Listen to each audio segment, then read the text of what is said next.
চলুন আজ এমন একজনের অবিশ্বাস্য জার্নির কথা শোনা যাক, যার গল্পটা শুধু খেলার মাঠেই থেমে থাকেনি, বরং হয়ে উঠেছে অধ্যাবসায় আর স্বপ্নজয়ের এক জীবন্ত প্রতীক। হ্যাঁ, জেরি লেনের সেই অনুপ্রেরণার গল্পটাই আজ আমরা শুনব।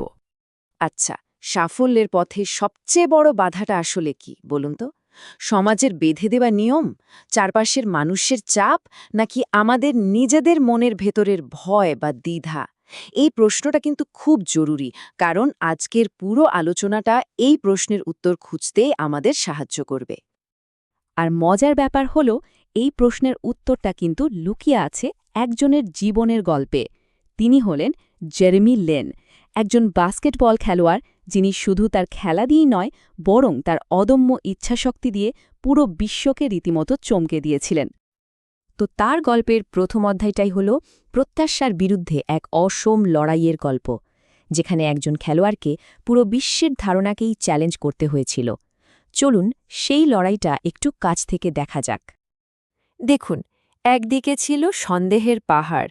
জেরেমি লেনের এশিয়ান আমেরিকান পরিচয় দেখে অনেকেই তার দক্ষতা নিয়ে প্রশ্ন তুলেছিল।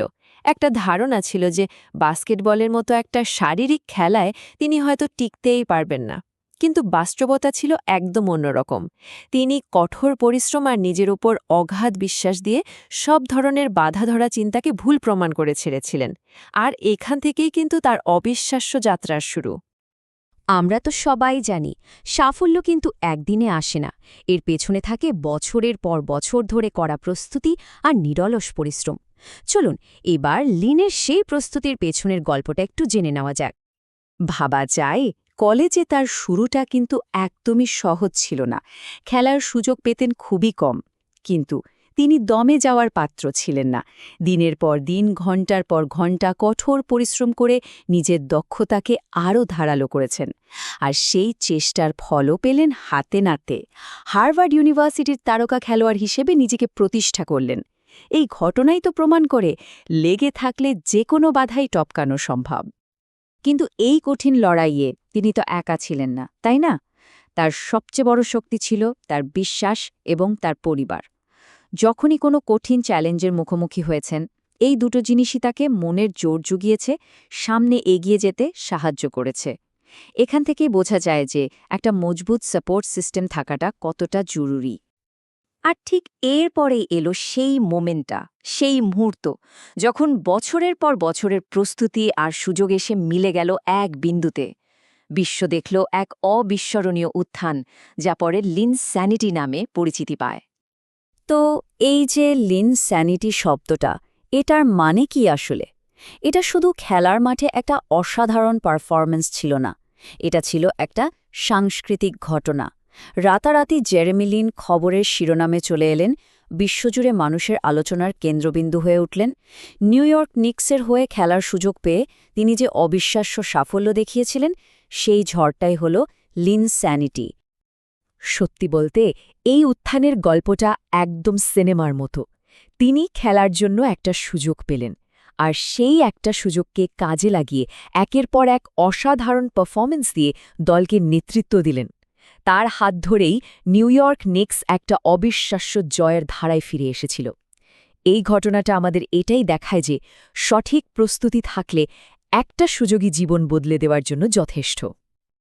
কিন্তু জেরেমি লিনের গল্পটা কিন্তু শুধু বাস্কেটবল কোর্টেই শেষ হয়ে যায়নি। তিনি কোর্টের বাইরেও একজন সত্যিকারের নায়ক। চলুন দেখি কিভাবে তিনি তার এই পরিচিতিকে ভালো কাজে ব্যবহার করেছেন। এত নাম, এত খ্যাতি পাওয়ার পরেও তিনি কিন্তু তার শিকড়কে ভোলেননি। বিভিন্ন দাতব্য কাজের সাথে নিজেকে জড়িয়েছেন এবং নিজের প্ল্যাটফর্ম ব্যবহার করে তরুণ প্রজন্ম আর তার কমিউনিটিকে সবসময় অনুপ্রেরণা জুগিয়ে চলেছেন। তার কাছে সাফল্য মানে শুধু ব্যক্তিগত অর্জন নয়, বরং সমাজকে কিছু ফিরিয়ে দেওয়াও। বেশ, জেরেমি লিনের এই অসাধারণ জার্নি থেকে আমাদের জীবনের জন্য কি কি শিক্ষা নেওয়ার আছে, চলুন মূল কথাগুলো একবার গুছিয়ে নেওয়া যাক। জেরেমি লিনের এই অসাধারণ জীবন থেকে তিনটে খুব গুরুত্বপূর্ণ শিক্ষা নেওয়া যায়।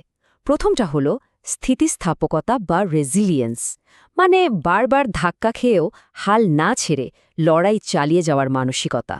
দ্বিতীয়টা হল কঠোর পরিশ্রম, কারণ প্রতিভা থাকলেই হয় না, তাকে কাজে লাগাতে হয়। সুযোগ আসার অনেক আগে থেকেই তিনি নিজেকে প্রস্তুত রেখেছিলেন।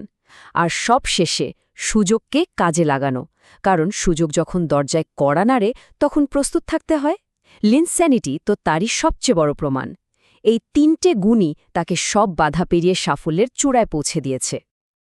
জেরেমি লিনের গল্পটা আমাদের এটাই শেখায় যে জীবনের সবচেয়ে বড় বাধাই হয়তো সবচেয়ে বড় সুযোগ হয়ে উঠতে পারে। এখন প্রশ্নটা হলো, আমাদের নিজেদের জীবনে আসা কোনো বাধাটাকে আমরা একটা নতুন সুযোগে পরিণত করতে পারি? একটু ভেবে দেখার মতো বিষয়, তাই না?